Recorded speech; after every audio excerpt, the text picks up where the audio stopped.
I call this City Council work session to order. We'll now have a moment of silent prayer.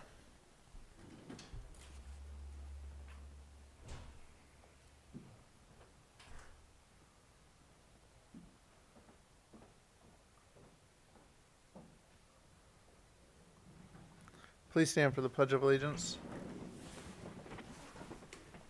I pledge allegiance to the flag of the United States of America and to the republic for which it stands, one nation, under God, indivisible, with liberty and justice for all.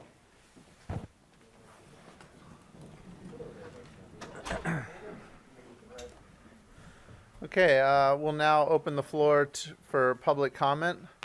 If anybody would like to address council, please dial the number that is displayed on the screen. And please state your name and address for the record.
Okay, seeing no callers, we will close the floor for public comment and move on to our discussion items.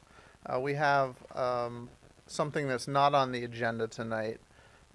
We have Chief Heilman here joining us to have a discussion, Q&A about the vaccine and vaccine distribution. So thanks for being here, Chief Heilman. Sure. I did prepare about 2 or 3 minutes of information that I think might answer a lot of the questions you have. So if you indulge me for 2 or 3 minutes, I can read through the data that I collected for you and then hopefully be able to answer any questions after that. Okay, so first of all, our numbers are starting to come way down in the county, which is really good in the Altoona metro area. Our daily new cases per 100,000 is at 41, which at the height of our the worst part back in November and October, we were up into the 200s even. So 41 is a really low number compared to what that is. However, that being said, that still puts us in that significant community spread model. When you look at where we're at, that still puts us in the red. One of the facts like I got today that's actually pretty good is the infection rate. That's actually down into the green, which hasn't been there for a few months. That means each person who becomes positive infects less than one other person when they get the COVID disease. So that's actually good news that we're not spreading that around to as many people. The test rate, again, this is the positive test rate has come way down also. It's in a moderate level, which is 9.1, which is actually one of the metrics that the school districts use to go back to school. It needs to be below 10, so we hit that metric. The other metric we look at is the number of new cases per 100,000 over the most recent 7 days. In the most recent 7 days, we were at 254. And that's what the state and the State Department of Health and Education both look at for making those kind of decisions as the metric to help districts make those decisions. Back on January 12th, we were at 447. So, it's cut nearly in half just over the last 2 weeks. So that's a good number to look at. Again, positive test rate down to 9.1. So most of the things as far as the cases themselves in Altoona are trending downward, which is really what we wanted to see, and that's what we're seeing. We can't really attest too much of that to to the vaccines yet because, as I'm going to go over some of these numbers, in Altoona so far, we've had 5,385 people partially vaccinated. That means they got one shot. We have 1,382 full vaccines that have been given. That means they got both shots and will have immunity for what they're saying up to a year, maybe more. Based on those numbers, 4,003 still need a second dose. Right now, and this is information I just got at 4:30 from the Department of Health. This is the most up-to-date information I could have for you. Right now, the next round of doses that are supposed to come out, Pennsylvania is only getting 143,000 doses. There's over 500 entities in Pennsylvania that are distributing the vaccines. So when you take 143 and you divide it by 500, that's not a whole lot of vaccine out there. And that's all we're getting for this next phase. And the Department of Health is saying they do not know. They're estimating that it will be up to 2 weeks before they even know when they can confirm any shots are coming after that. So can you clarify what the next phase is? Okay, so the And first who's that phase, include, so the I guess? first phase came out, and that would be the people, the 5,385 we got. Okay. The second phase would be everything after those 4,000 people got their second shot. So the next phase would be the second round of people who didn't get their first shot yet.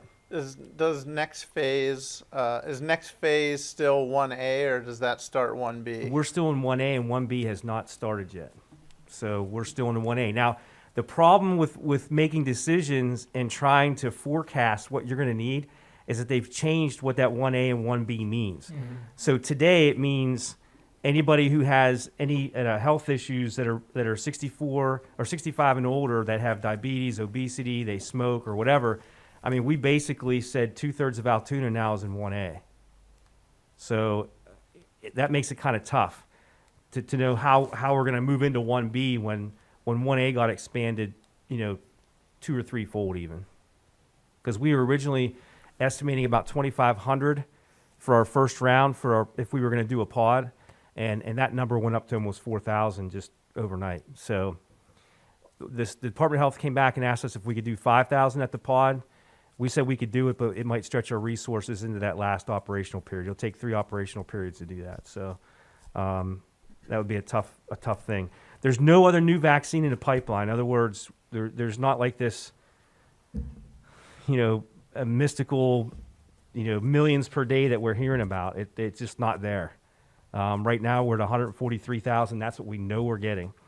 2 weeks, and it looks like now, based on the meeting they just had this afternoon, the mass vaccinations that they were talking about with pods, now they're starting to steer themselves away from that and providing all the shots and all the vaccines to the providers that they already have lined up. What they're looking at is each one of these places being able to do hundreds of people a day rather than like a pod. If we open a pod up, we have to kind of do everything at once because we only have those resources for so many hours. We plan for 48 hours to have the resources to do it. We can't stand it up and leave it up for days on end. And that's what they're looking at now because they can't get the number of vaccines to be able to hand, like Altoona and Blair County, 5,000 shots to do that pod, not when you only have 143,000 coming in the state. So that's where we're at right now. That's all the information I have for you. Any other questions, I'll be glad to answer if there's anything you can think of. Chief, I had a question. So you had mentioned that anything above and beyond that 5,000 going into the end of phase 1A would that's going to tax our resources. Are you talking about you're talking about people to administer? Right. Right. Yeah. I mean, the people that we have that are volunteers to help give out the shot are people that work at other hospitals and other places that are probably going to get the vaccine before we do. So they're going to be working at other places to do that. So, if we ask them to stay for 3 or 4 days at a time at a pod, it's probably not going to work out that well. So even if we don't get more of the vaccine, like you were saying about the 143,000, we're pretty much still on track, correct? So we're not going to be. It sounds like if we were to get more, we wouldn't really be able to administer it anyway. With the places that we have in place now, you would be able to. I mean, UPMC Altoona has asked the state for 120,000 shots. They said they can get that and put it out today.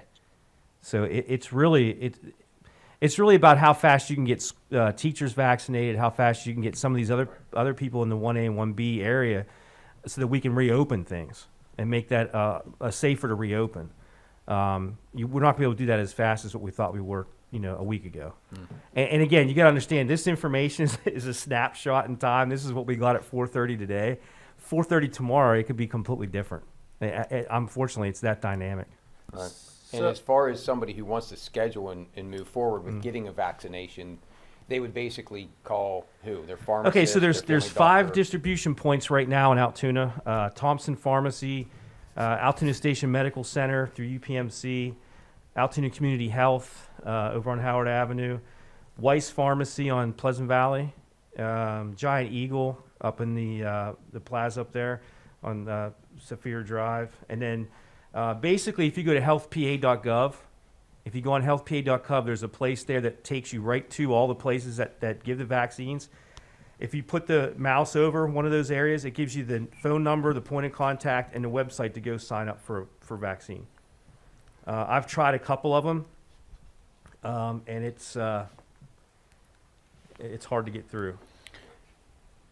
So is the plan for now then with the vaccination site at the convention center and at the VA, is that on hold for right now and off the table for right now? Well, for right now, we are looking at those probably not being used. Okay. Or if we can open a convention center and staff it and do hundreds per day rather than the thousands that we are planning on doing per day, if we come up with an alternate plan to be able to staff that and resource it to be able to do hundreds per day, it's a possibility. But all that the Department of Health is saying is they're looking away from doing the mass vaccines because of how much it taxes the resources when they can get the vaccines out to places that usually do it and are used to doing it, and the supply chains are already available for them. Makes sense. As far as the mass vaccinations, did you hear anything about the St. Mary's up in Elk County and the mass vaccination point over the weekend that they held? So their goal was to vaccinate 2,000 people in a day. Do you happen to know? I didn't see a follow-up. Do you happen to know how that went? I didn't see a follow-up either. I just saw the original story. I don't know a lot about what happened up there other than the fact that they got the vaccine. And I imagine in Elk County there's not a lot of places that would be normally doing vaccinations or capable of doing vaccinations on a daily basis. So for them, it might have been more efficient to go ahead and stand that up and try to do as many as they could in one day. I don't know how many people there are in Elk County. Well, but that's what there's 31,946 Okay. people in Elk County, and I just don't understand how they were able to manage 2,000. Like, it doesn't make any sense proportionally how they were distributed 2,000 vaccines. Like, do we have any kind of insight as to how their the formula as to how they know how many or how we know how many they're giving us or anything like that? no, there really isn't. Okay, So UPMC and these other pharmacies were given specific doses for a specific plan of action. So the plan of action was vaccinate all of the nursing homes and some of the critical care workers that are working in hospice and those kind of things. And they were given so many thousands of doses for them. Well, these things come in trays. And when you go take it out somewhere to vaccine on site, you have to thaw those out. And they have to be used within a certain amount of time. So what has happened is the system of, okay, you need to vaccinate these people have broken down. It's broken down because you don't want to waste the shots. And if you have, firemen or policemen that are available right now to do it, like in a case of some folks around here in the local community here and other places in Blair County, they called up the fire departments and said, we have X amount of vaccine. It's going to go bad if we don't get it out. So that's how it's kind of, the whole kind of system is broken down. In fact, in this meeting with Department of Health today, I heard that it had broke down into pretty much a lot of arguing about how can we plan who's getting vaccinated when the pharmacies are getting it and just vaccinating pretty much whoever they want. right. So I have heard those reports too about vaccines going bad. Have you seen that in the county? No. Okay. No, in fact, right now there's a pretty good network within with the local emergency managers that places have called me and contacted me and said, hey, if you can have a list ready for us, I'll give you an example, the dialysis place that we have here called and said, we're going to have to vaccinate all of our people and some of our patients. If we open this up and we have 10 shots, let's say, can you get them here? Absolutely. So we have a list together that we'll get people there the best we can. So the Fed's saying that they're vaccinating 1 million people per day. I mean, if Pennsylvania's only going to get 100 and some thousand in the foreseeable future, that's I mean, that can't be realistic then if the Feds are arguing that they're vaccinating 1 million people a day. I at the local view, I mean, I don't have the national view, but at the local view, I can't see how that would So be done here. that phase that you said that was 143,000 incoming vaccines to the whole state of Pennsylvania, when is that due in? Do you know? All they said was that that's what is in the pipeline now coming. I can't tell you what day it's going to be. I'd imagine it's going to be this week or maybe even early in the next week. Okay, do you know when the last phase went, like when we got the first to vaccinate the 5,385 that we, because that number hasn't changed in a while, Yeah, if I'm not so mistaken. that number was, it started out at like in the hundreds, Mm-hmm. and 100 went to each one of these, and 195 or whatever. Then they got a little bit larger shipments. Like every week they were getting a little bit more, Yeah. until basically it just stopped. So it didn't come in Now, one. I don't have that data right in front of me, but that data is actually available on the Department of Health website. It shows it has a breakdown of each one of the distribution points in Blair County and how many shots they got by what day. Like I said, I didn't print that out before I came over here, but you can. It's definitely one of the things on their dashboard. Okay, okay, so that's interesting about the million per day thing. That's I mean, like I said, a million per day. I guess if you consider the whole continental United States and giving each state 100,000 here and there, I mean, I guess you could get to a million pretty quick. But locally, I mean, that number doesn't mean anything to us locally if we're not getting right. shots. Well, yeah, exactly. Yeah. Okay, I don't have any more questions. Thank you. But that effort in Elk County was the St. Mary's Pharmacy that was Right, doing that's- that. And they had, which I think, that's the Straub family that owns that. They have, they're privately held like Thompson's. In fact, they're a value drug pharmacy like Thompson's. Right. I saw in the report they had said that it was the culmination of about 50 people that had come together to figure out how to get that assembled and all those vaccines distributed on a single day. I just didn't know if that was a possibility, but if you're saying we don't even have the vaccines here, then and we're not going to have the vaccines here. Yeah, it's more about the supply side of it than having the local people to administer it. Because they're using, most pharmacies do vaccinate. They do flu shots. They do shingles vaccines. I mean, so that's where I get my flu shot every year at the pharmacy down. Yeah. So. The bottom line is we're going to stay prepared. If this changes, which it could change by 4:30 tomorrow, I could have a whole different world view of this. But as it stands right now, it looks like they're going to stick with the supply chains they have with the pharmacies. They're trying to contract more like they just contract with CVS. In fact, one of the data points I got from this briefing here about 4:30, 32% of that 143,000 has already been earmarked for CVS's contract to do the nursing homes that haven't been done yet. So even out of that 143,000, 32% of that's already been earmarked for a specific niche group. If I'm not mistaken, there is a dashboard on the Department of Health's website that says that we can see specifically how many residents of nursing homes Yes. have been. Okay. Yep. One other thing, I would add is that let's just keep in mind that there's 66 different vaccines that are being tested right now. 20 of them are in phase 3, which are large-scale efficacy tests. But the FDA, so far only 2 have been approved yet by the FDA, and I think Johnson & Johnson and AstraZeneca are close.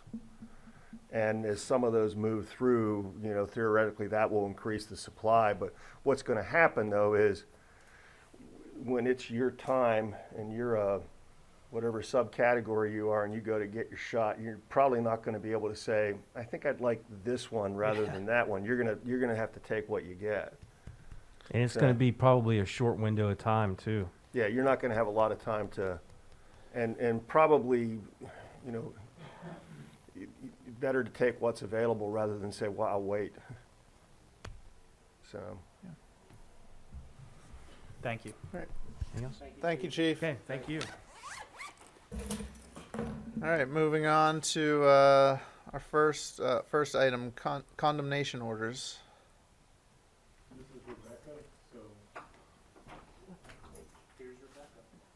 Welcome.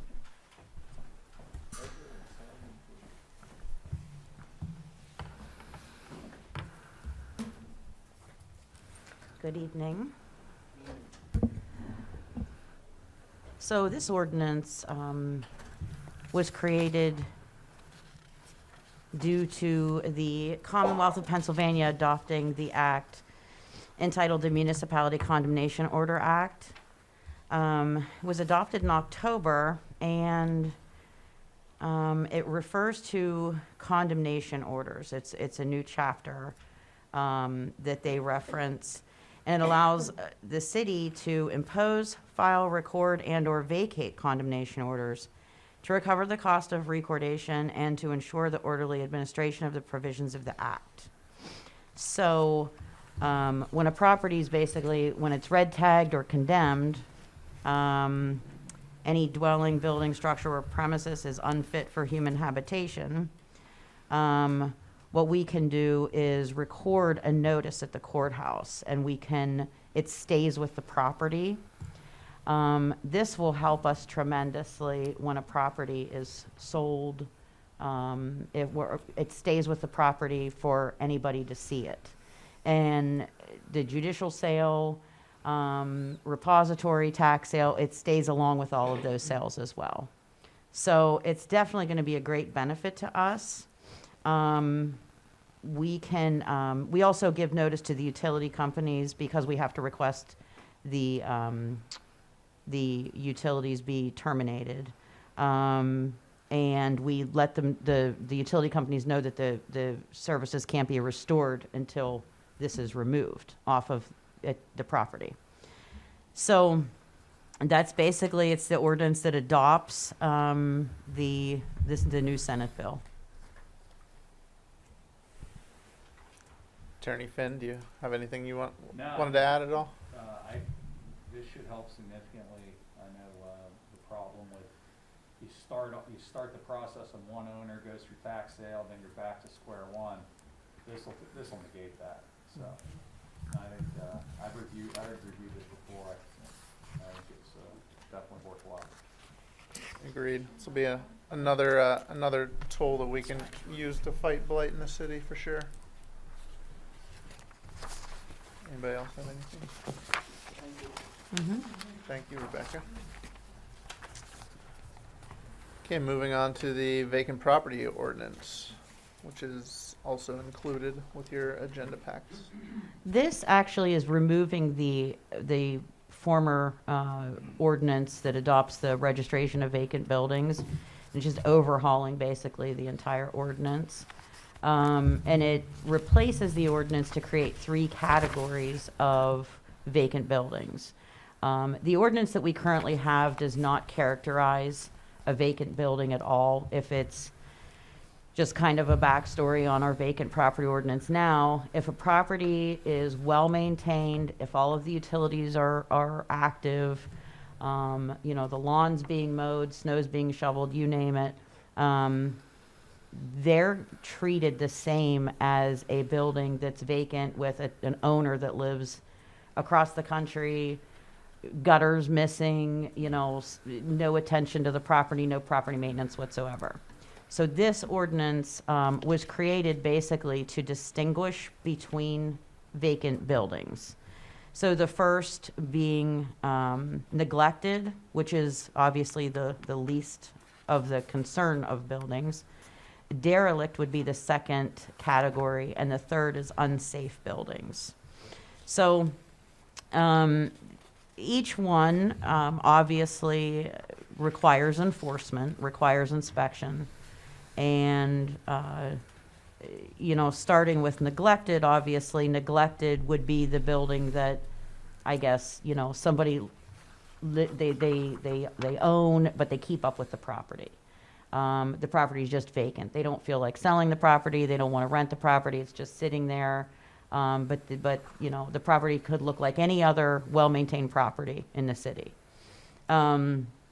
The second one, obviously, is derelict, which that would allow for a little bit more enforcement. It would have inspections attached to it that would be required. And there's certain conditions that it has to meet to be derelict. It has to be vacant for longer than 2 years, subject to one or more code violations, and have open and unresolved violations of any of the code of the city. And then, of course, the last one is unsafe building or structure. So unsafe building is the worst of the worst, basically, that sits vacant. And they would be a building that's dangerous to the life, health, property, or safety of the neighborhood and the public. And so each category comes with certain inspections that would be required on each property. And I think the last one for unsafe structures also includes special fire inspections by the fire department. And they all actually too are attached to, they have a fee schedule that would be required. But that's basically what the vacant registration ordinance is being proposed, is to basically divide up the buildings, divide up the categories of vacant structures. There's also language that adds, for the first time, a reference to the Pennsylvania state law that allows cities to engage in more aggressive enforcement, that it empowers the city solicitor to do cost recovery, asset attachment, things that that was a statute created in the state or in the Commonwealth in 2010. So it also references things like permit denials. It just adds some meat to the bones to try to differentiate between a place that's just vacant because someone's going to sell it, and then sort of going all the way to some of the examples of the properties that have fallen into serious disrepair. And it gives the department and the solicitor a few more tools to address some of those more severe properties. You're referring to Act 90? Yeah. Yes. Did we not have Act 90 in any language? We have any ordinance language? We do have it in, I believe, in our vacant ordinance now. Oh. But we haven't pursued the asset attachment. And that was discussed with, it had been discussed previously that because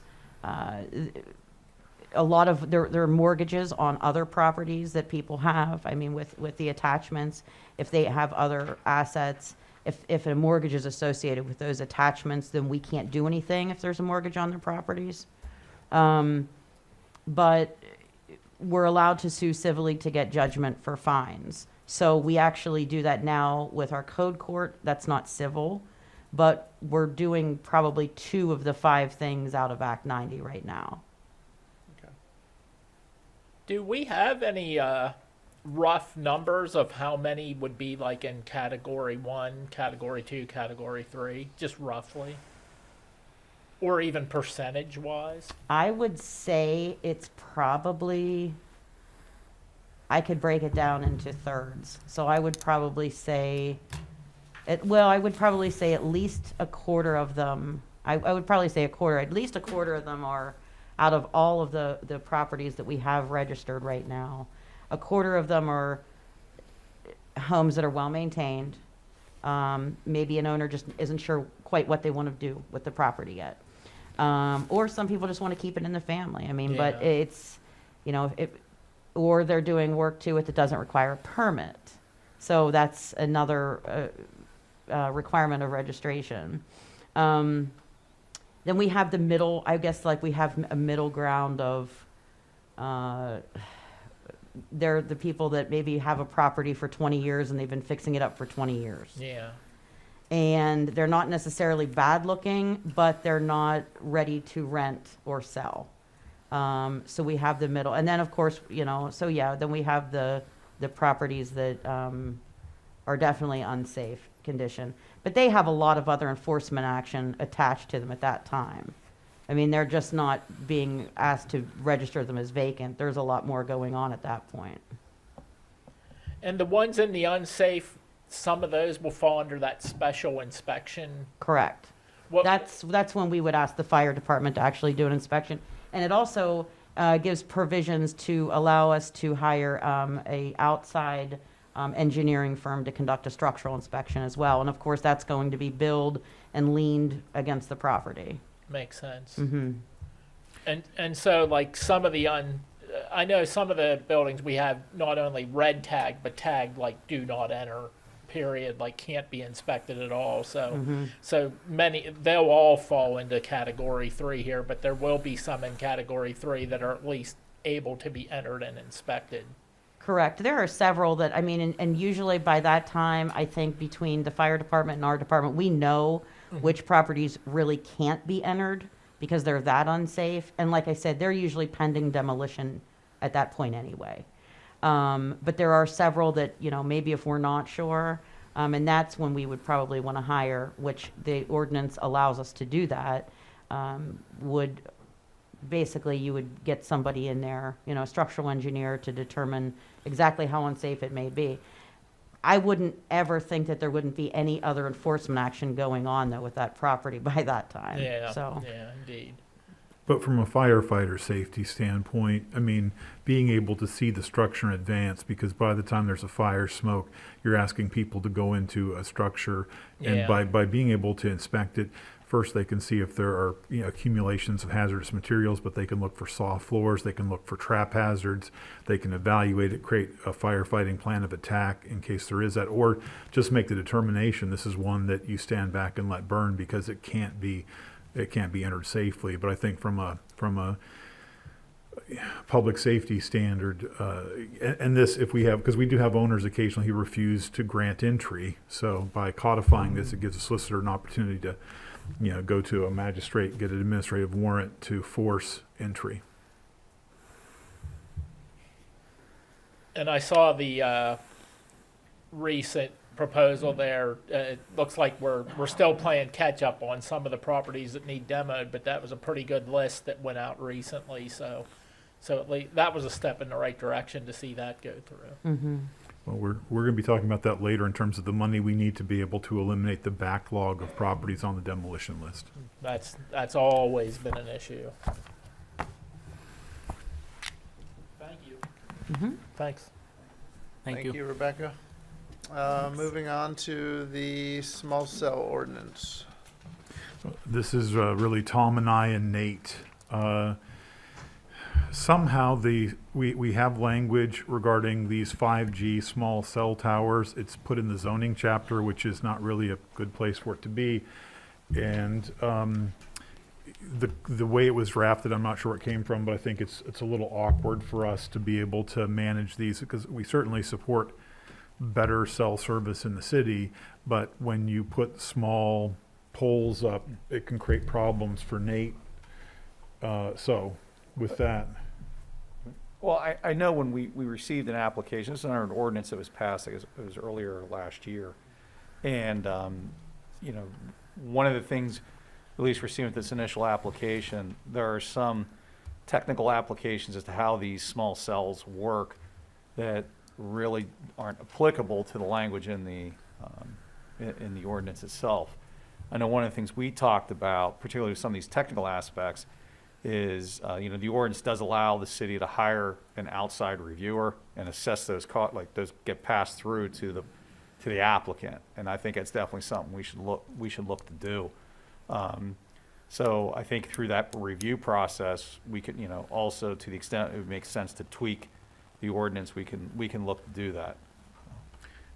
I think it's just letting you know that I think where we'd like to go is have the solicitor really take the lead in pulling it out of zoning, put it in its own chapter, working with Nate to figure out how can we get through this pretty quickly and simply, because we don't want to hold up people from deploying these small cell installations, but we also don't want to have a bunch of stuff cluttering up our rights of way, which create liabilities and hazards for us. I mean, Nate, I want to make sure you get a chance to bite at that apple. Yeah, I think these guys hit it on the head, but there's a couple things in the ordinance that I think, you know, the spirit of the ordinance was that we didn't want these small cells.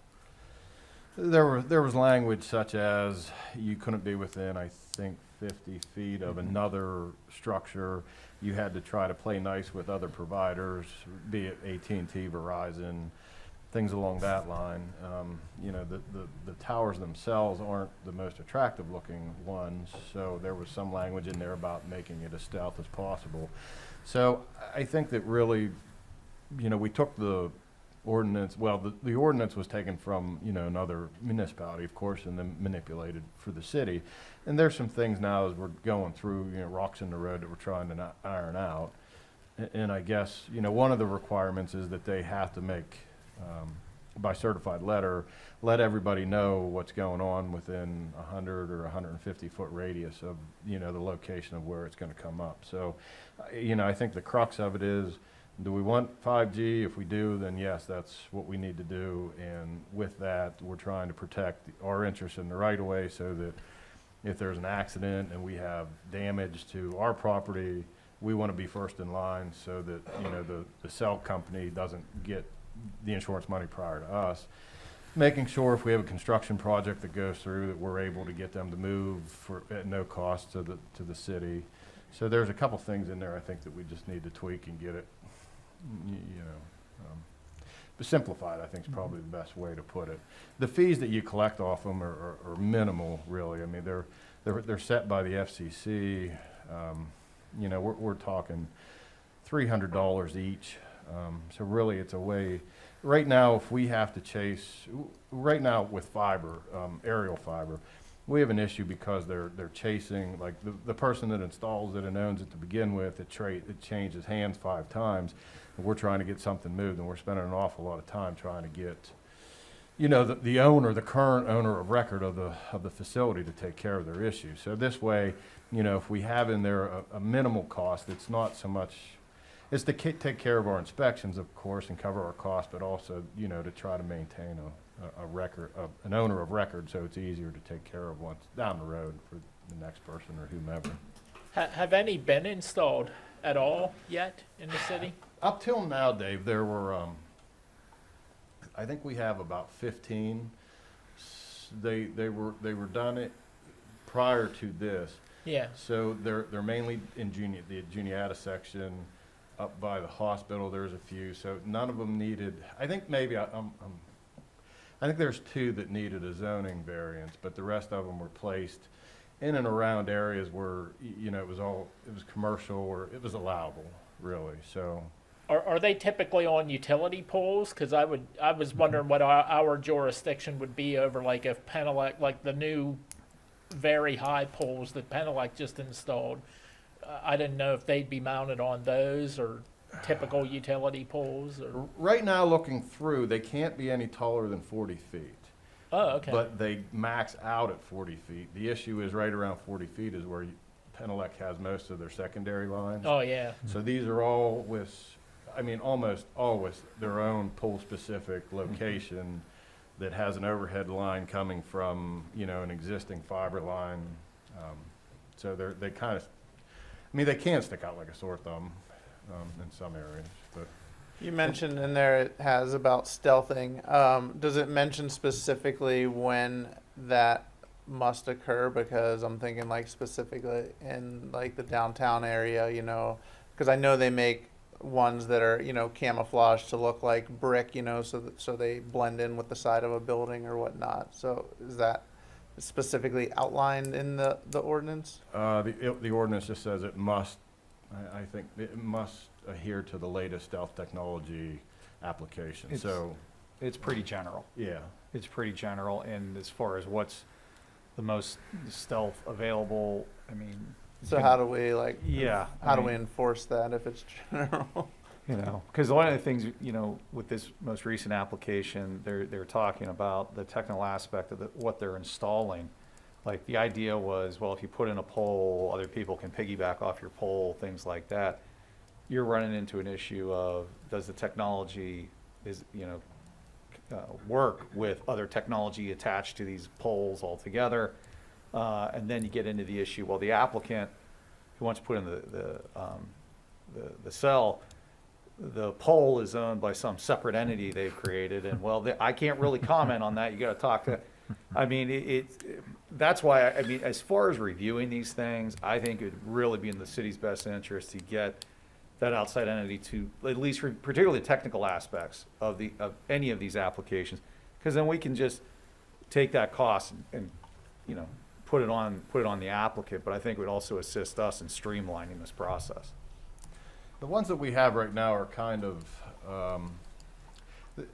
they're sort of populated within each other because, I mean, you guys know how small cell works. You have to have so many per block. I think, you know, for the most part, you have to have these things at 250 to 400 feet apart because they have to talk to each other. So we're kind of right at the beginning of this. So, you know, going down the line, some language that, you know, you can't be within a certain radius of other ones. It's something that we probably need to look at because it's, right now there's not very many out there, but if this thing rolls in, we may end up with a decent amount of these. Well, this ordinance could be a moot point if the wireless industry gets their wish with the bill in Harrisburg that they've been trying to push for the last couple sessions, which Yeah. would make it that they don't have to receive permission. They can place them anywhere in the right of way they wish.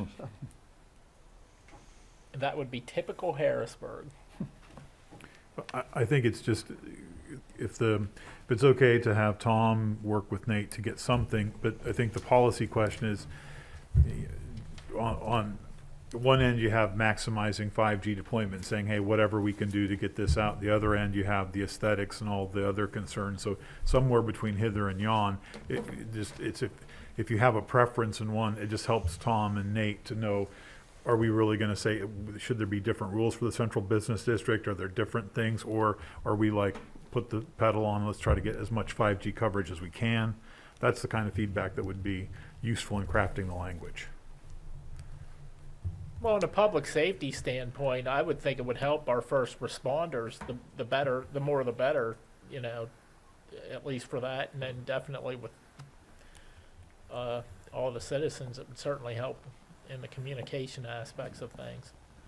But it is a neat balancing point because I've only ever seen a couple of these, and I'm sure the looks are going to change very quickly as the technology evolves.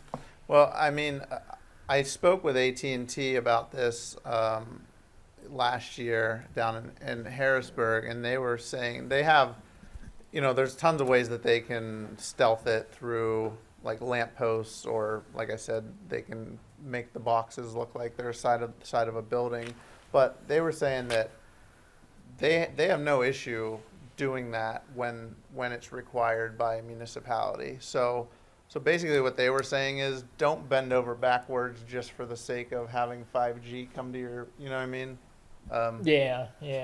They're still going to do what's required of them because it's profitable for them. Okay.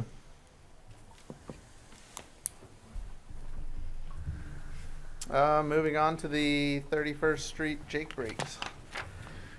This one came about, I received, a constituent reached out to me with a request.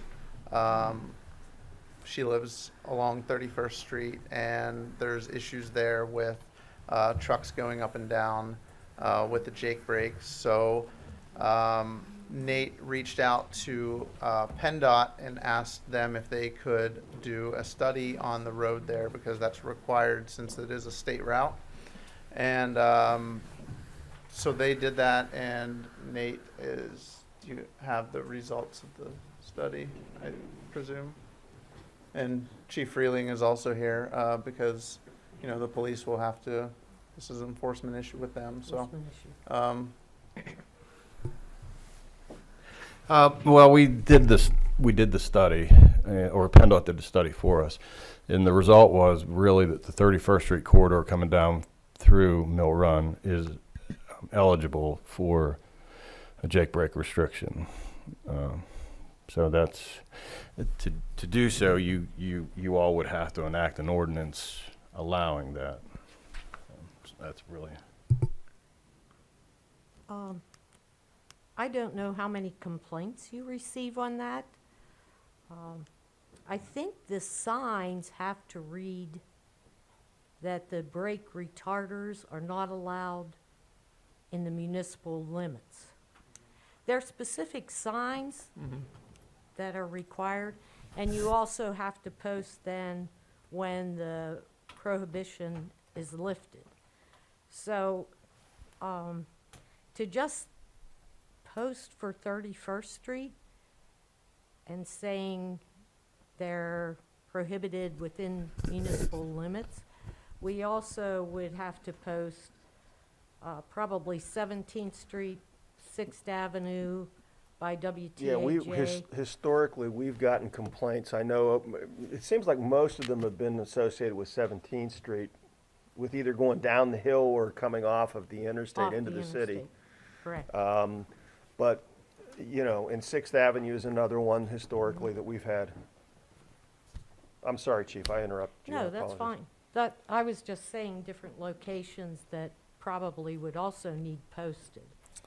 Tom, I have a question for you. So, I believe this has to be done.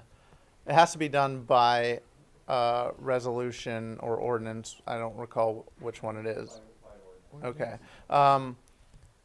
Can it be done that the city, is blanket covered basically, so that we can post in those specific areas where needed? So that because otherwise, would an individual ordinance need to be passed for each section where you want to place the signs? You know what I'm saying? Yeah, I know, I understand exactly. It's like, you like one general ordinance, so as it comes up, you can say, okay, we did this one. Right. The issue you're gonna run into, and this is. Oh, Any yeah. type of summary offenses, there's gotta be sufficient specificity in the ordinance that you are placing people on notice. So, yeah, I don't think just a general, Okay. no jake breaking ordinance. So we would have to pass. So if we were going to put it on 17th Street or 6th Avenue and 31st Street, that would have to be done via 3 separate ordinances. Or I think if you can develop sufficient specificity, Yeah. one ordinance. Do one ordinance, because what's going to happen is, I mean, I can tell you that there have been individuals that have used an engine brake on Ward Avenue going from Logan Boulevard down to Union, just because they can. You know, so every time, you're better off doing one ordinance for the whole municipality. I took the liberty, Logan Township has an engine brake ordinance, and I made copies of it. So I brought that along for show and tell. Because they've had one for quite some time. And I think I have enough copies to go around the horn there. Because that becomes, I think, to be able to do something in concert with what they've already done, because if you're coming down Mill Run, you're in Logan Township until you hit the city Hit the line, city. so. Correct. And same thing with 17th Street, there's part of that that's in the township. Oh, I see. So they lay out each section in one ordinance. So, but that may be the way to go.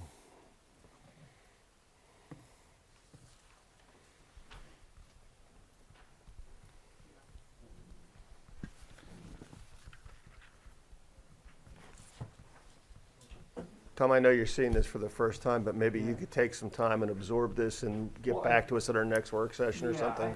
I think the main thing, I don't necessarily have a problem with specifying these zones in an ordinance. Okay, I'd like to be able to give some type of designate of the specific areas you're looking to do it. You understand what I'm saying? But I'll definitely take a look at this and come back to you. Would we have to have, PennDOT would have to do a study then for each additional area, Nate?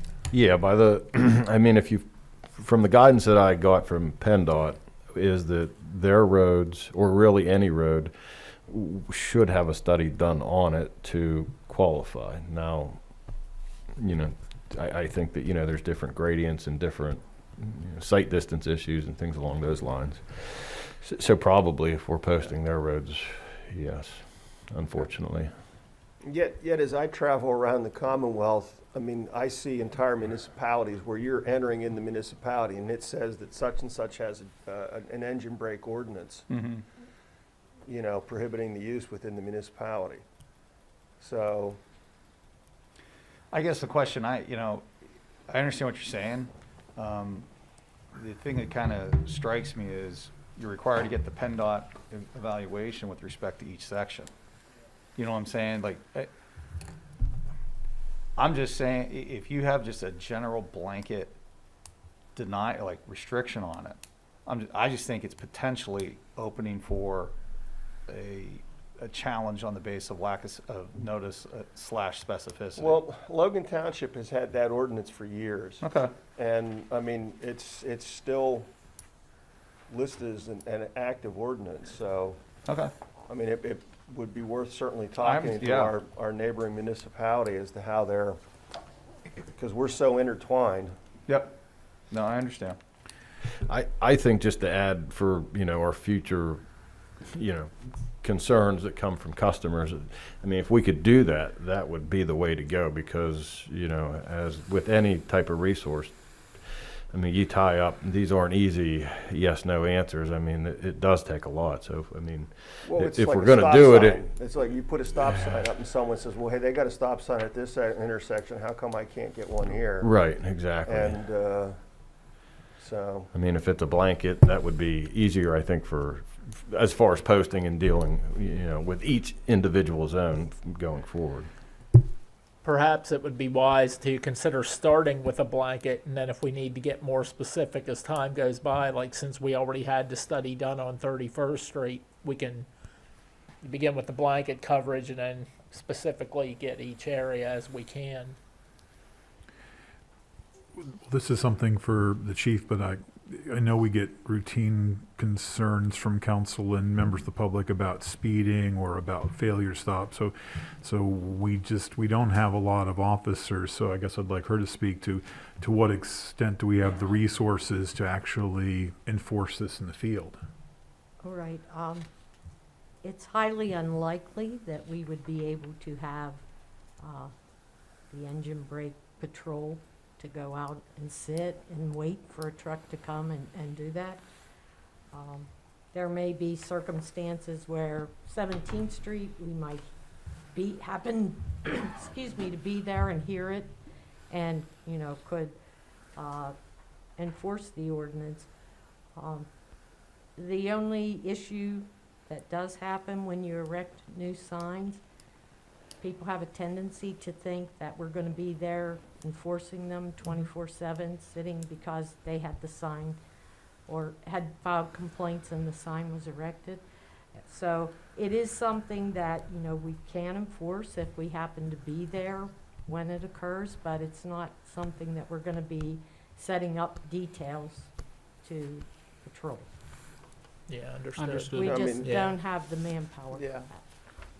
You just trust that people are gonna listen the same way they Right. would with a Hopefully- speed limit sign. Right, hopefully it will cut down on it just by the fact that they the realize they're sign, not to yeah. do that.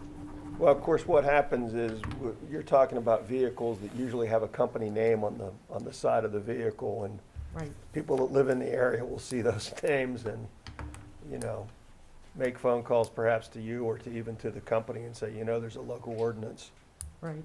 so. Anybody have anything else? Thank you, Chief. Thank you, Nate. Moving on to the Broad Avenue lane narrowing. That's Nate.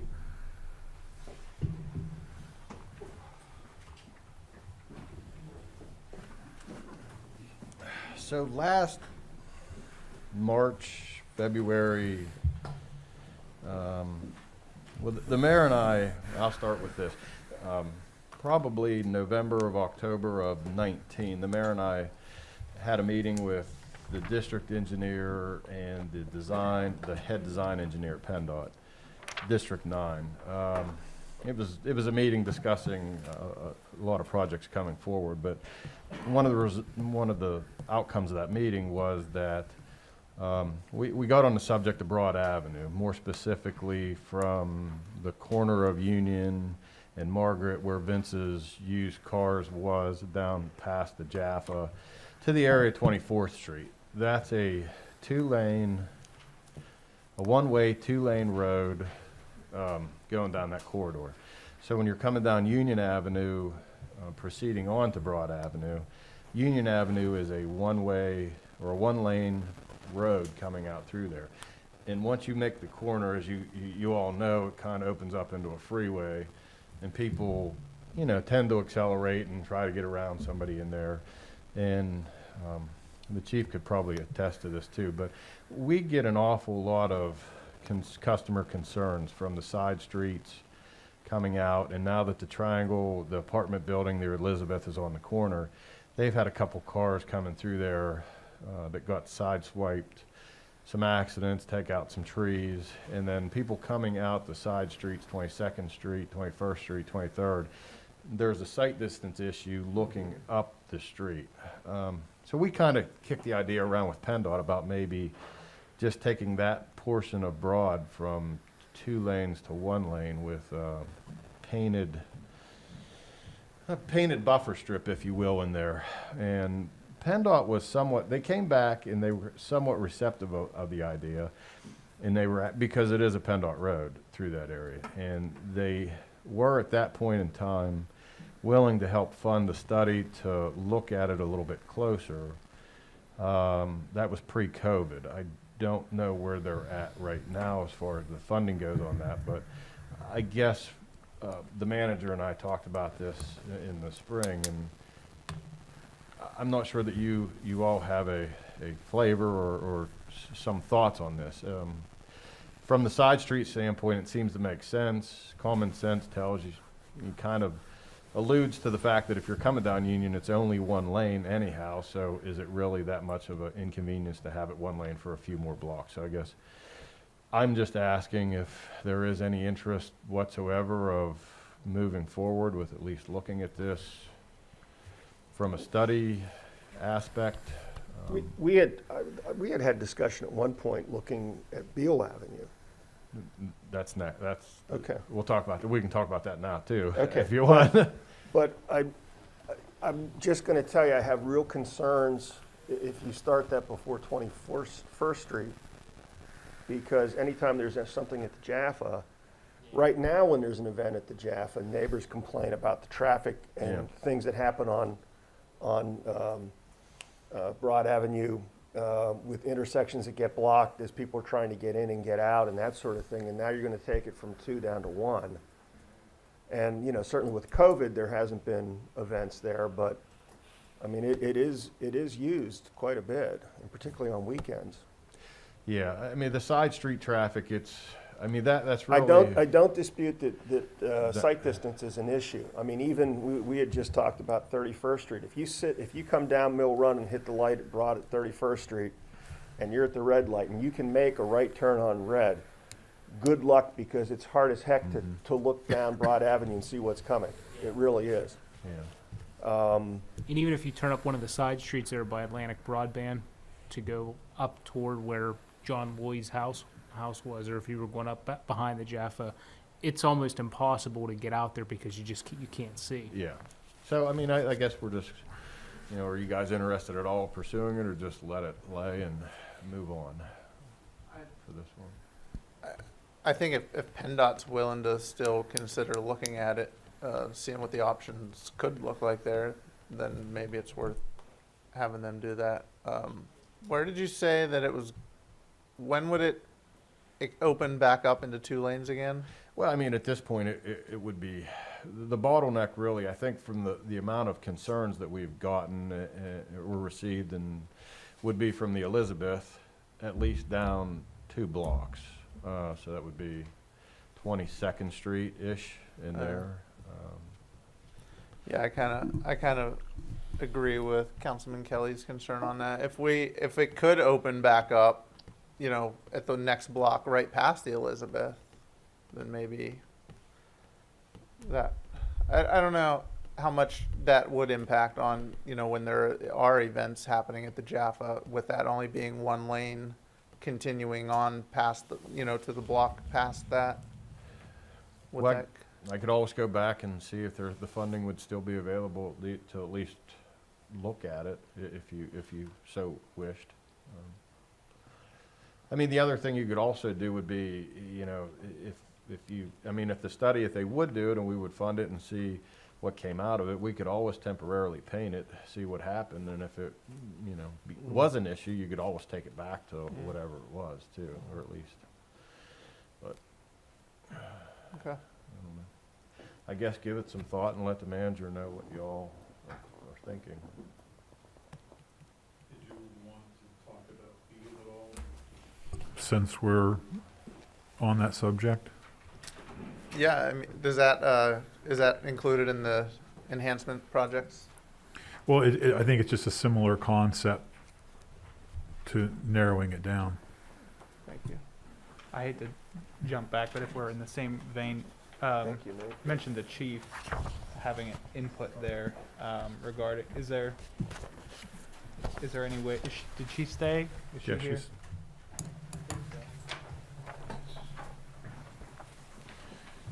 as if by Just gonna- magic, she appears.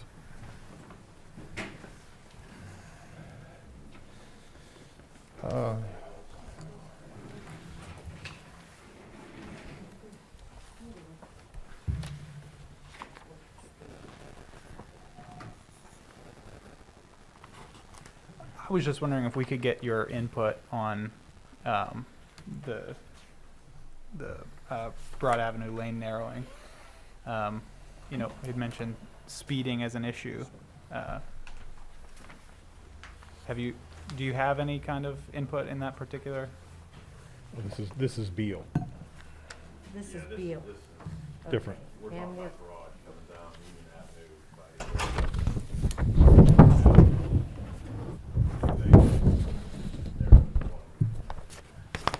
by the Elizabeth. Bourbon.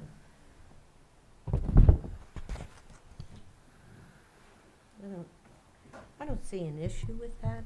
If you don't have it, that's fine. I was just I curious. haven't We had looked at this. Well, that one's Beal.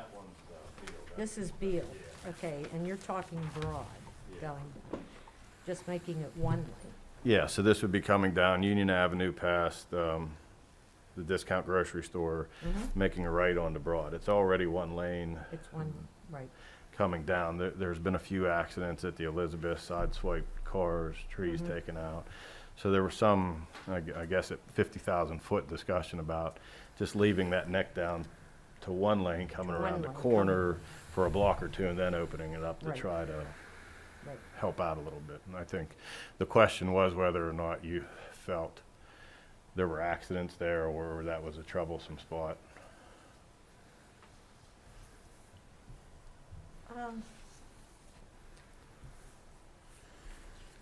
I don't think, narrowing it should not cause any problems. Taking it to the one lane and then opening it back up. I'm not sure the number of accidents that we've had there. No one had contacted me prior to tonight to check on that, but I don't think it's extensive. Yeah, I'd like to see the crash data analysis myself, I just know. to see.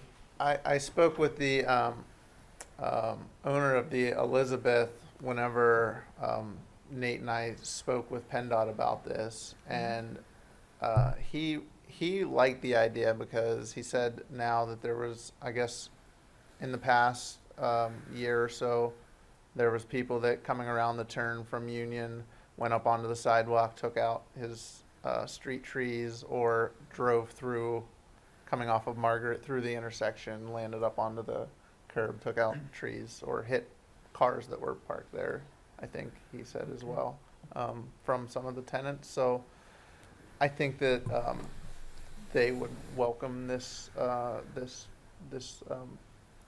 proposal. Yeah, I didn't mean to put you on the spot, and I don't think anybody expected you to just know off the top of your head. Right. But if we could see some kind of Oh, data, yeah, that sure. would be We helpful, could- I think, in making the decision. Absolutely, we'll research that and get it to the city manager. Who Thank can you send very it much. out. Okay.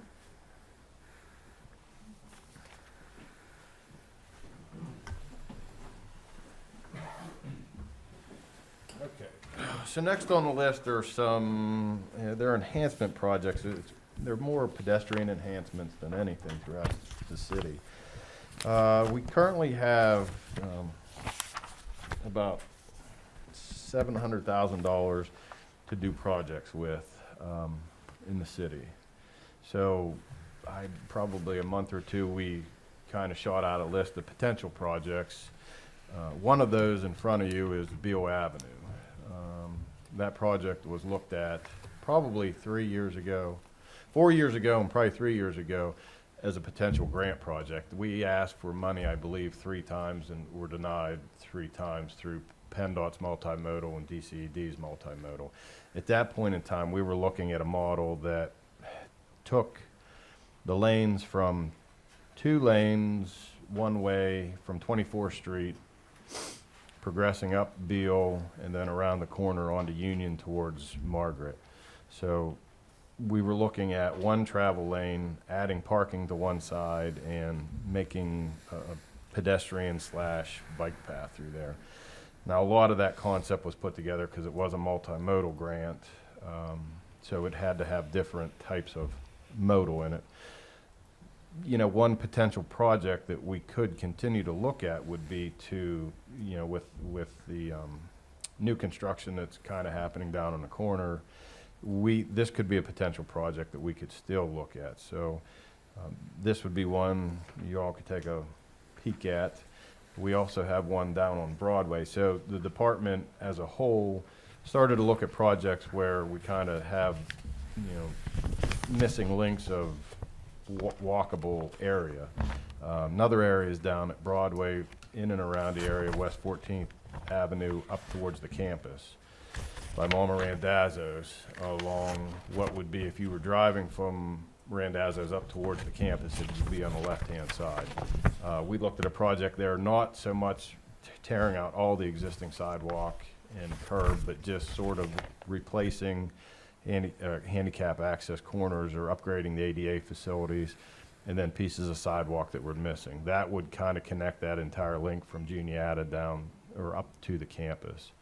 Another area that we've had some concerns on were from the Fairview Hills area down towards Juniata Gap. We've had a few concerns about pedestrian crossings down there. We have a signal at the corner of Cherry Avenue and Juniata Gap.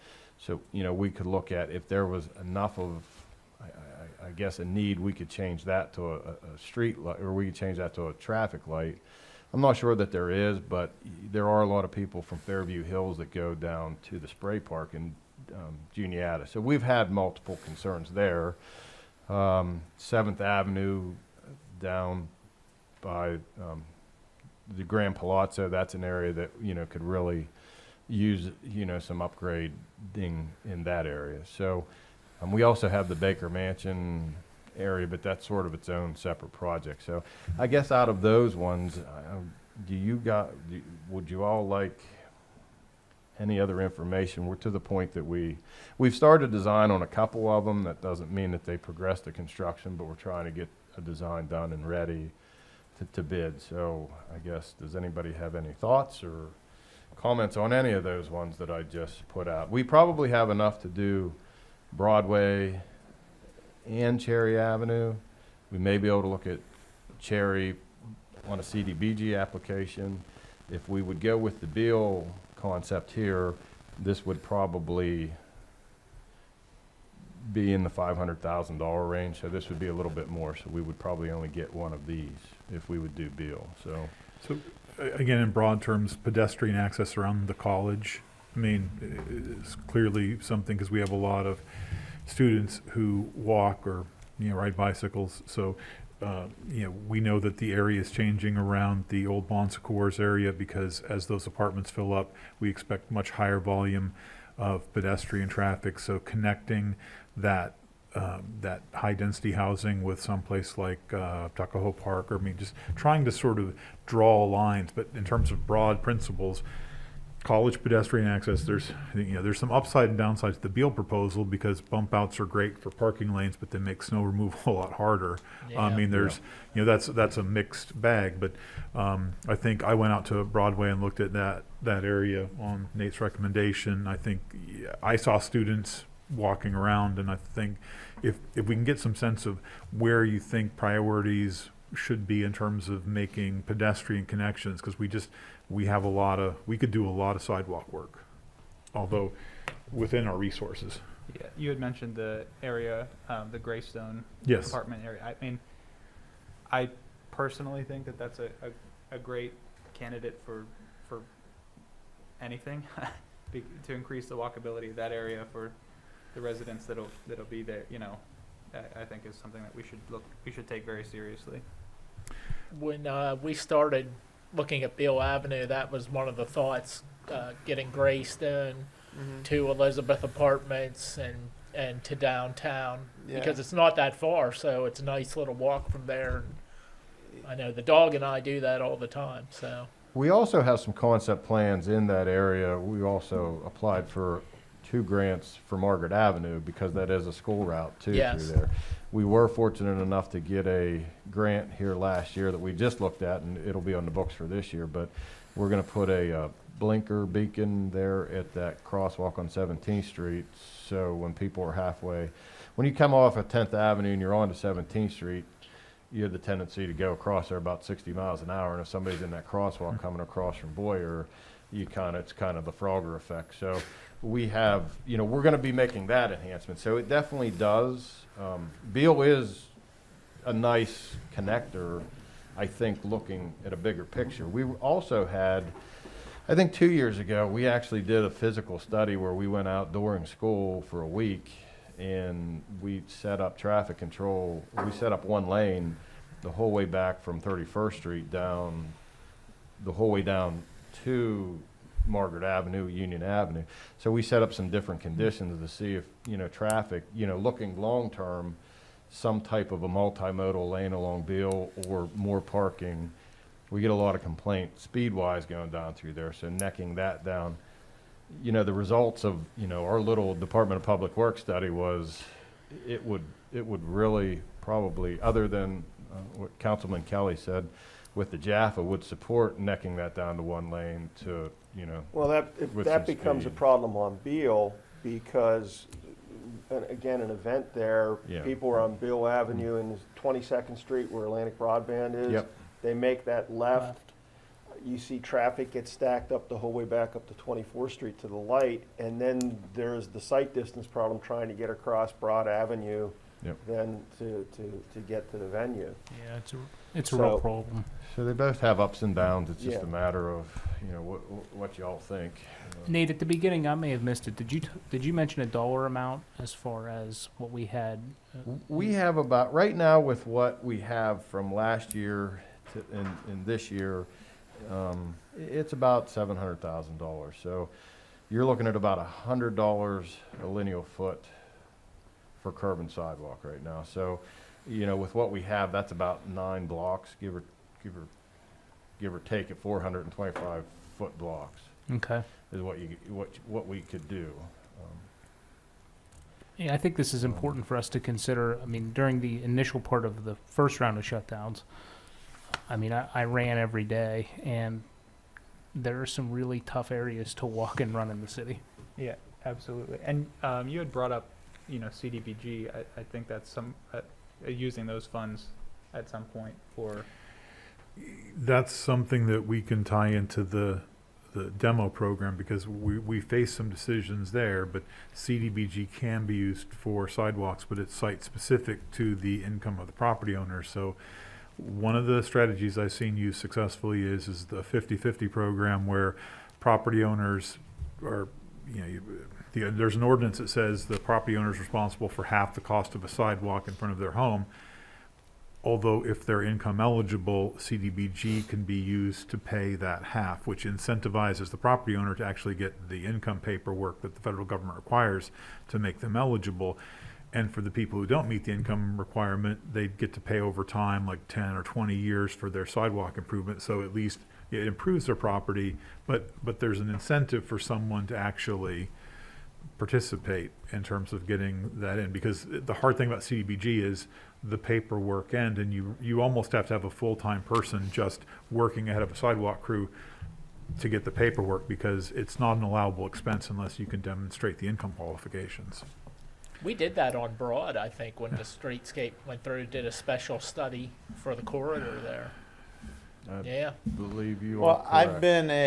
I've been a proponent of seeing the city become more walkable and bikeable, and I've been a fan of seeing something happen on Beale as well. So I think that to me is a good project because it does sort of serve as that connector to bridge the development that is occurring out by the Grand Palazzo with downtown. And, it also, like Nate said, we have, the Margaret Avenue project, although we were unsuccessful on the grant application for that before, that project is, they'd have the plans ready to go for it, when the time comes. So we can begin to start assembling, different projects here and there that over time become part of the grander scheme of things here. And forgive my ignorance, but the tree, I just know we've dealt with a lot of issues regarding street trees. And I don't know, are these gonna, what goes into the, Like I said, Councilman, this was a grant application that was put together for PennDOT. We can pick whatever. well, and I just we want. didn't know if there are trees that won't in 20 years be a problem for the sidewalk. I don't You know like what? any trees in right of ways, but Okay, that's well, different. that was kind of the point that I was getting at, and the question that if you, There are could at some species point that provide- will, won't get large and stay low maintenance, but, they're, from a maintenance standpoint, you get cold spots and ice spots and, yeah. they're always gonna be something that needs trim, but then again, they look nice, so. Are the roots going to rip up this? Like, that's what yeah, Right. that's what I'm, There's definitely areas in the city that have trees that. I love Yeah, trees, but. yeah, 7th and 8th Street's a good example Yeah. of Allegheny furnace. It's a good Yeah, example like of take a walk spa- through Allegheny Furnace. But I think that was an issue back in the 80s or something that they recommended that species of tree that turned out to be like a horrible And that street was- tree. That was just my point. And bringing the tree up on the diagram is like, I just don't want 20 years from now for there to be issues because we picked the wrong tree or we picked the We tree at actually, all. Or I don't want to say outright solved that problem a few years back, but they started using species more conducive to better root systems, less.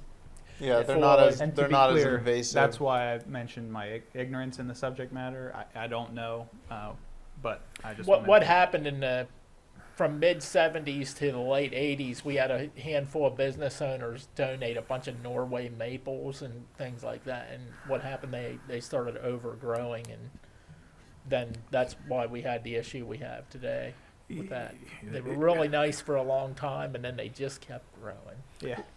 It's always going to be tough, and Nate and I just talked about the cost of a new street sweeper for what, $275,000. I mean, there's not a tree species, at least a deciduous one, that doesn't have leaves and that end up clogging storm drains. And it's just, I mean, again, it's an aesthetic improvement and there's some benefits. But if you dig for utilities, vehicles hit trees. It's a tough environment to be a street tree. So your point's well taken. I think my focus would be if we can just get walkable neighborhoods. Yeah. That would be a huge step. And then certainly people are always, if they have a front yard, can plant a tree. And if it goes on the right of way, we can deal with it. But this notion of putting a tree right up against a street or abutting a sidewalk, it costs money now, and it costs money until the tree is gone. They also did, when we did the Broad Avenue project there, they put the trees behind the sidewalk too, down on the pieces we did in 15. So that was kind of, I think, with the right species, you can add some green and not be at the side of the road. So, it's all, concept-wise, I wanted to get this out because we had this, but, as Councilman Kelly said, we could look around 22nd Street about, putting a turning lane there to, we can look at some things if that's the direction you guys would like to go there. And, There's still the issue for, Public Works is if we go to put a 10-foot sidewalk in front of somebody's house and call it a bike lane, Nate's probably gonna end up maintaining it because it's gonna, we're gonna struggle to get a property owner to maintain that in perpetuity, I guess, to maintain it as a bike lane. So I'm kind of struggling with that right now, but I think that moving, it's not a bad idea, I guess, if you guys are. And it would be helpful if, because the thing about some of the sidewalk projects is they're just easy because you've got a place the sidewalk goes in terms of the Beal. And one of the things that would be useful is to actually do some traffic studies when the Jaffa is back operating to see what traffic dynamics are and do some turning movement measurements and have some data, because when we return to normal and there's big events, we can actually study to see, okay, because you could actually cone this off for an event and say, we're going to try this, and you could see in real time whether it was a train wreck or not. Because once you commit to it and you put concrete in the ground and there's a giant event there and it's a disaster, then it's torches and pitchforks time. Yeah, I actually think that the coning it off is a great idea, if that's something that, You can pick We the could- cones up really quickly Yeah. when people start throwing rocks at you. yeah.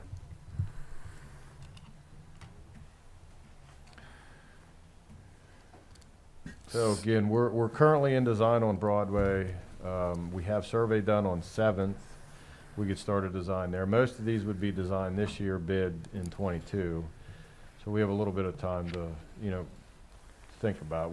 Beal, we're in the very, very early stages of it, but we're gonna do that one in-house, so you all have some time to, I guess, ponder it. And but you had looking mentioned for that any this direction. one in front of us is with a multimodal grant. Well, this was a past multimodal grant that Okay. we weren't fortunate to get. Unsuccessful.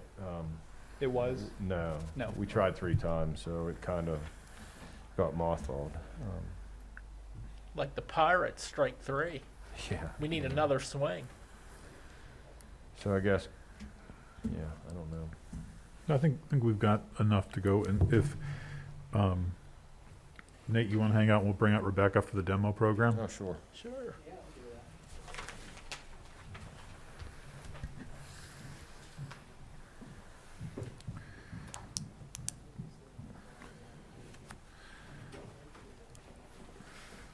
So to introduce us, I want to give a shout out to Alex Schwartz, a new member of the staff who helped do some analysis on the demo program on the Community Development Block Grant Fund.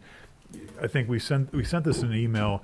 There's a demo list. We have a backlog of properties that need to be raised. We're about $110,000 short from being able to get everything off the backlog list. We bid the demolition. We've got contractors waiting to see what we want to do with it. We can use some CDBG money, and we can use the existing demo crew to take down a few. But the fact is we've accumulated properties more quickly than, that's why we have a backlog. And Rebecca, I think, is in the best position to talk about the importance of resolving the backlog. I mean, the backlog, we have several reasons for the backlog. I would say some of these can't be demolished in time, and they end up going up, they're in the tax sale. We're not permitted to hold up the sale of a property when it gets to that point. Somebody purchases it, and if they're local, and they're, not saying so much if they're local, but, if they're purchasing it to, whether it's to flip it or to make it their home, and they actively start repairs or working on the property, that's great. Other times it doesn't work like that, and we have to start our process over, which can take months and months and months and months and months. So some of these properties are on here. I would say at least 3 or 4, maybe up to 5 that we had to start the process and our enforcement over. Others were held up by the State Historical Preservation Office, which is called SHPO. When you use CDBG funds for any demolition, you're required to submit the paperwork to SHPO for their review, and that includes pictures.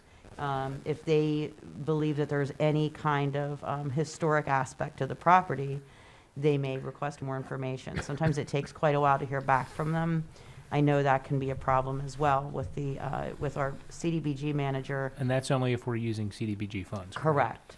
So anything that you, when you use CDBG funds, kind of the history is a code officer will determine that the property should be demolished after, an absentee owner, no compliance, no contact with an owner, or just the condition of the house itself. To be able to use the CDBG funds, we enter the property into our demolition program. And when that happens, we do an assessment of the property. We submit it to the Altoona City Planning Commission. They determine the property blighted. Once they do that, then our CDBG manager takes over and files paperwork with SHPO and gets things moving on that end. So it can take quite a bit of time from the time that we submit a property for demolition until the time you see a property demolished with CDBG funds. It can take quite some time, up to 6 months or greater. So there are limitations and there are negatives to using those funds for demolition purposes. And basically, we're very aggressive on our enforcement with these homes. I mean, some of these homes have been, we have 18 properties right now. Some of them were submitted to the demolition program 8-10 months ago. How much money are we using from CDBG to tear down 70? houses? There's There's up 70 available. until July 1st, which would be their new fiscal year. All right, but I guess what I'm asking, what's the dollar amount? $70,000. Oh, 70,000. I thought you meant we were talking 70 units. Okay. For those 5 properties and with, So the demo crew is funded, a 2-person demo crew is funded through CDBG. They can do about 5 houses until July 1st. So to get the balance done, we've got $70,000 in flexible CDBG money. It would take 110 of general fund money to eliminate the backlog and tear down all the houses on the list to be torn down. Will we still be using the 2-man demo crew? Till July 1st. Then over the spring, there's, I think, the need to have a discussion about the efficacy of a 2-person demo crew, because I agree. you can tear down a lot more houses Right. if you bid this to a private contractor with the same amount of money. It's just a slower process. Right.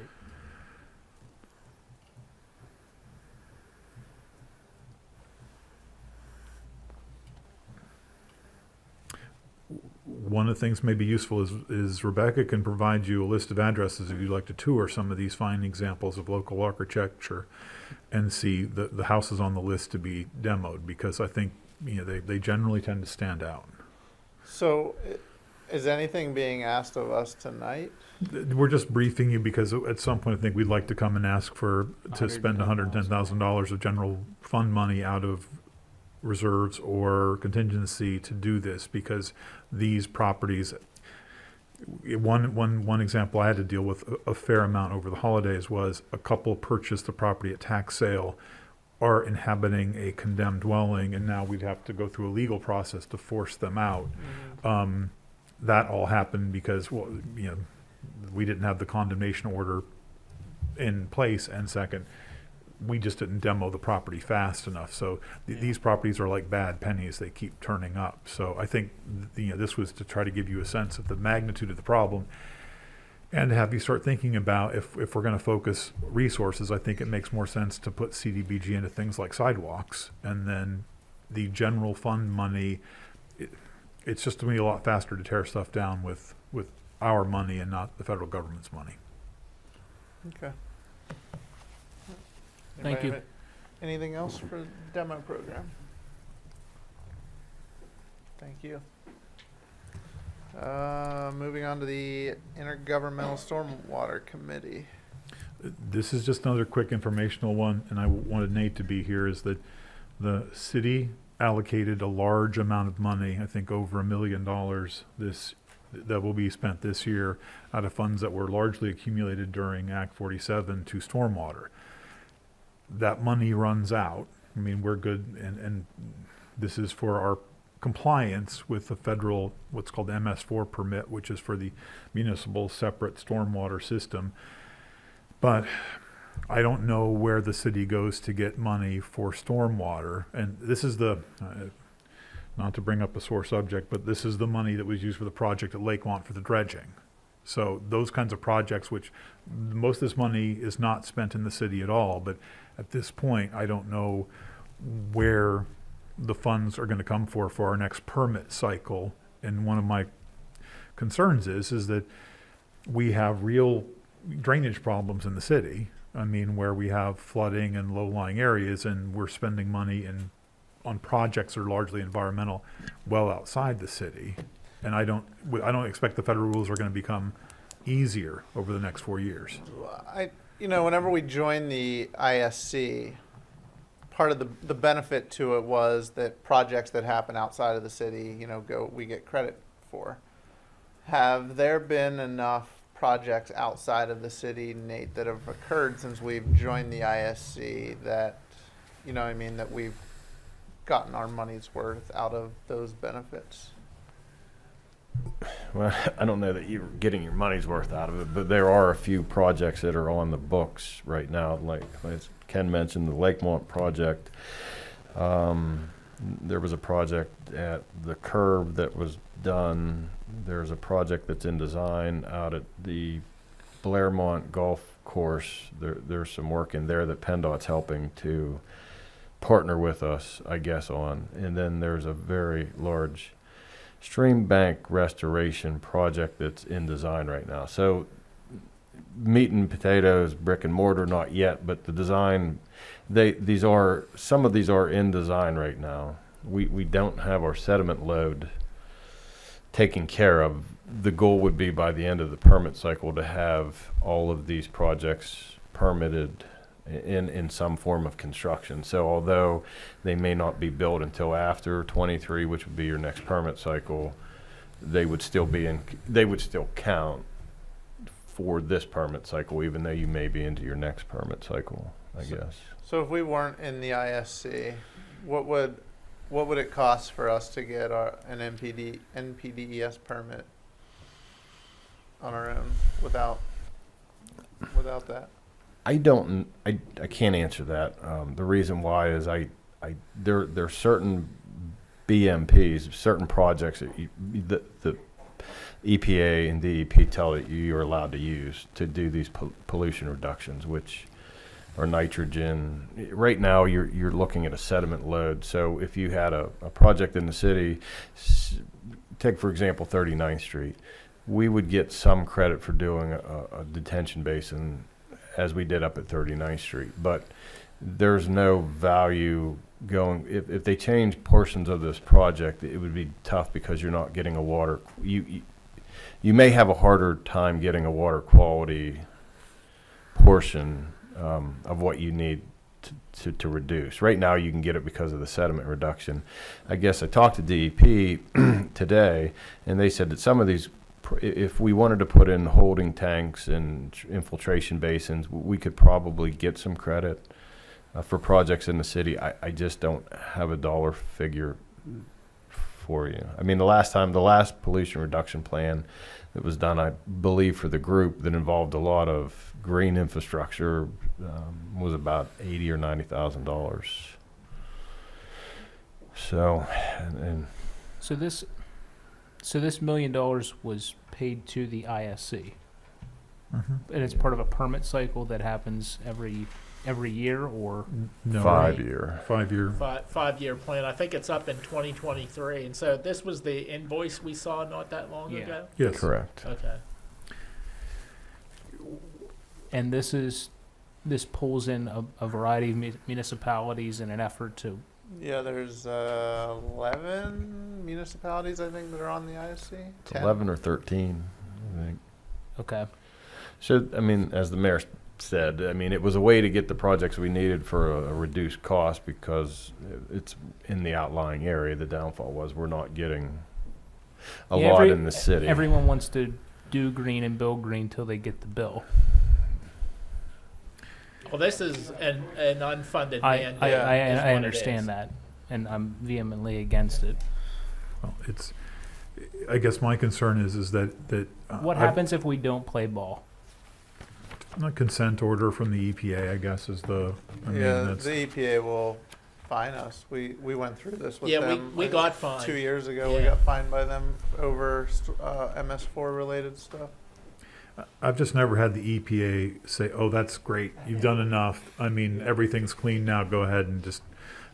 It's just the goalposts are always moving on this. My concern is Shocked. if you spend $1 million 1 year and $1 million the next year, and the third year someone is going to expect that $1 million, and I don't see where that's coming from. I think it's just, and this you're is what's saying- been called the rain tax in some jurisdictions. So you're where- telling us we don't have it? well, I'm absolutely sure we don't have it, but some people have formed stormwater authorities or utilities that collect this based on impervious surface. There's different ways to manage it, but right now,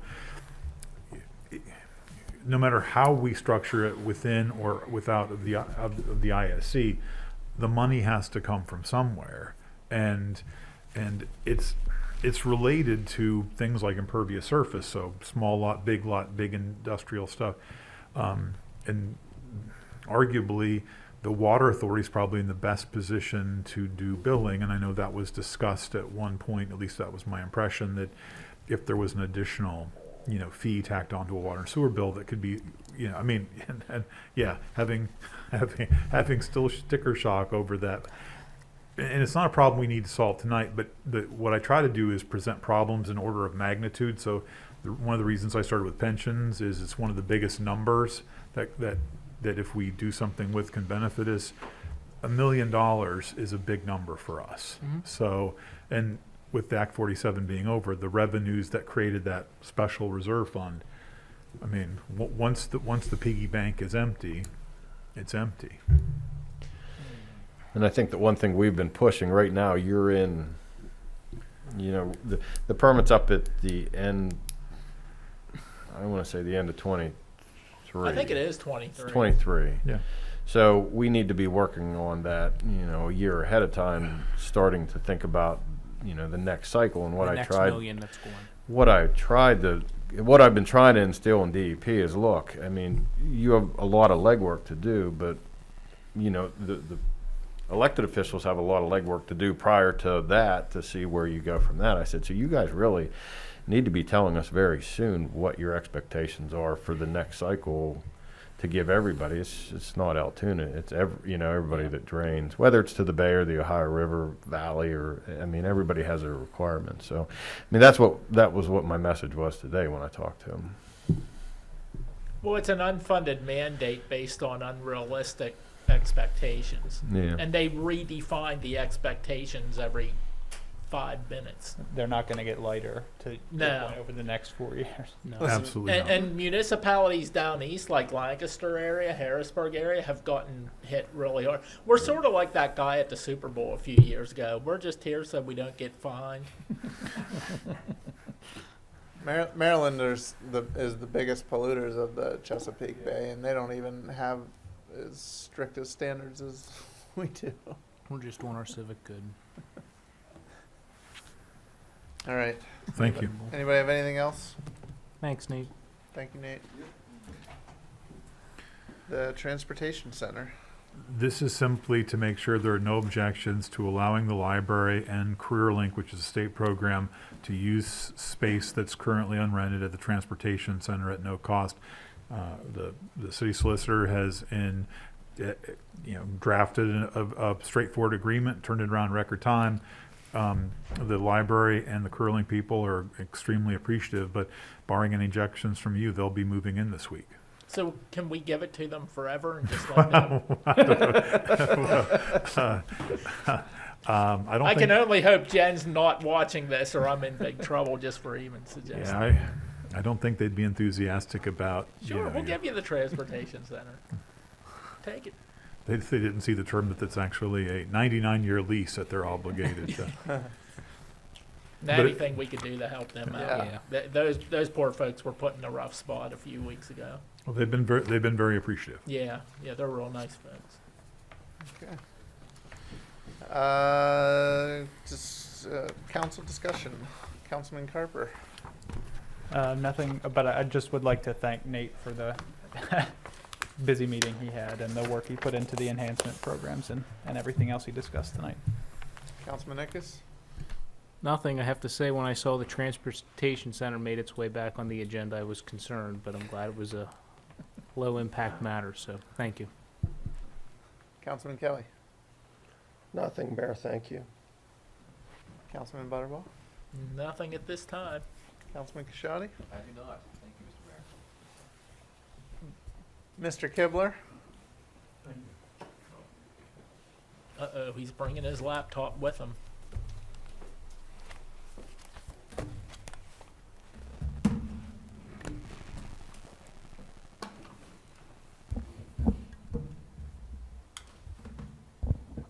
Thank you.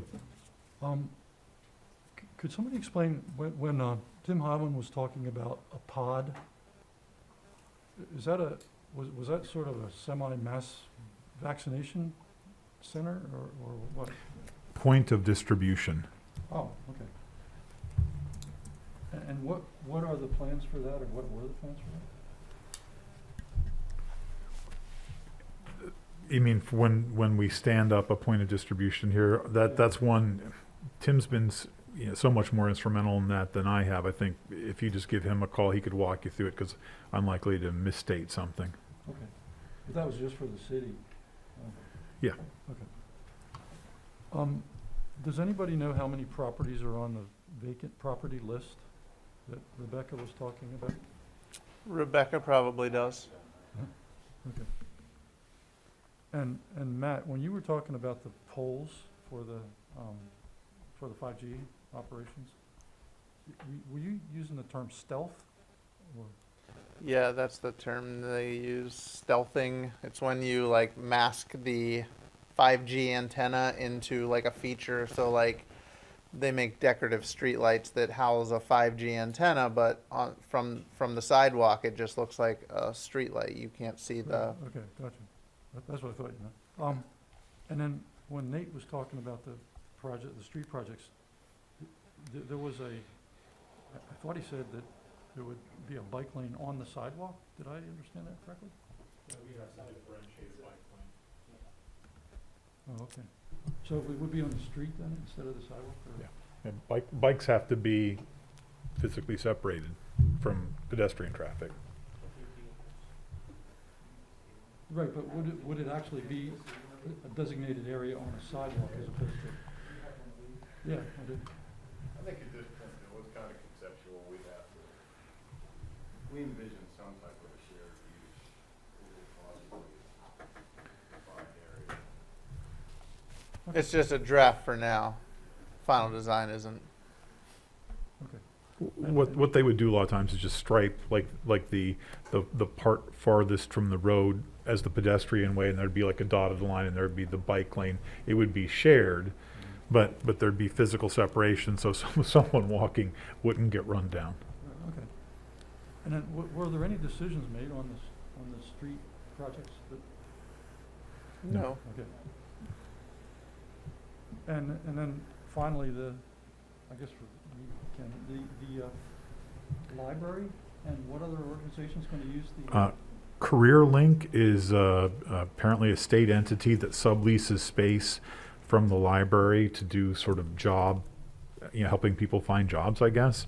And they were in the library. So when the library was flooded, they were dislocated as well. So, going to try to make room for everybody. And what exactly is the library people going to be doing in this transportation center? You can't transfer the whole library. It's just going to be a pop-up kind of location for. Oh, Councilman Carper's on the board. Well, He no- can probably speak better to that. It's CareerLink is separate from the library. Yeah. They lease space. They sublease from. Yeah. Yeah. So yeah, just to be. But so it would be just the CareerLink portion, not the library people themselves who come over. No, the library are gonna have some staff, and I don't know if it's for returning materials. I mean, what they just said is we need space. I don't think it was specific about how it's gonna be configured, but there will be some staff there. They'll, I think, because they were talking about parking and restrooms and things we normally associate with that. But I guess our approach was, okay, whatever you need. So, Bill- but Jennifer, it'd be great to call for Bill, that. the email that Jen sent out said a small browsing collection for the public to use on a temporary basis. So that, whatever they mean by that, you would have to, like Ken said, you'd have to call Jen to see exactly what that means. Okay, but the library is currently totally closed? Yes, they're still without electricity. They haven't got power restored yet, and they don't know when that's going to be. Apparently, it caused pretty significant damage and whenever they hit the utility line. So I would talk to Jen Nisley about the power, because I think there was an update today regarding that. Okay, thank you. Is that it? Yes. Meeting adjourned.